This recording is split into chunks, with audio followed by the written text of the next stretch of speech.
know that there are less young men in relationships and less young men having sex than ever before.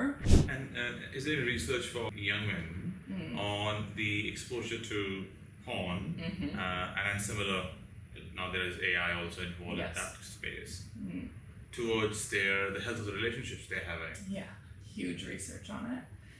And it depends on who you're reading, like whose research you're reading, because there is some very biased, I think, perspectives around this. And it's a hard topic. When I'm speaking about it, I think it is quite challenging to go, yes, we know that this is impacting people, and also it's very common and people are using it very often. So how do we get people, it's kind of the whole conversation around how do we get them to put their phones or the tech down and get in front of people again? We know that there are less young men in relationships and less young men having sex than ever before.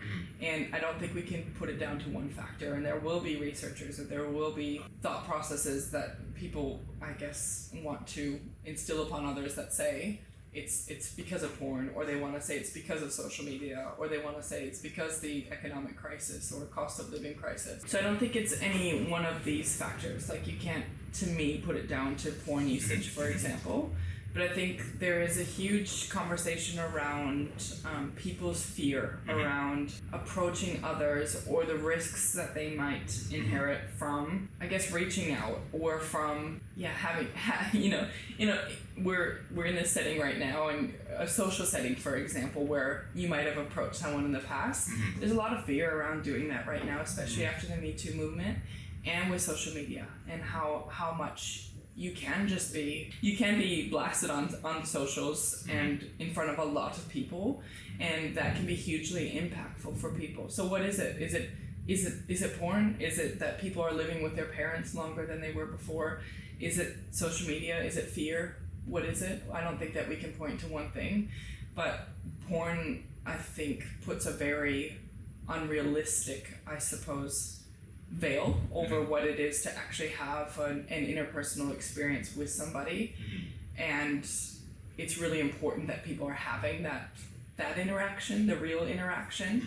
But there are also very realistic porn, I think, websites and resources that people could also be utilizing, that are underutilized, that won't necessarily fix what it is we're talking about, but it would at least give a much more realistic point of view to the person, or a realistic, I guess, scenario to actually experience. Yes. But a huge challenge that the creators of these types of websites experience is that they can't market them. Like, they're adult content, they're adult websites, and the payments that go into those websites are another huge challenge or barrier for them. So if we go down that rabbit hole, we could get into how crypto really affects that and whatnot, but we'll leave that alone for today. But there's huge challenges and barriers to it. And I think the bottom line is people aren't getting in front of other people enough. And that's for many different reasons. There's many factors at play, but we can't point to one thing. And where you see a researcher or an advocate speak about, well, it's because of porn, it's like, well, it's also because of X, Y, Z as well.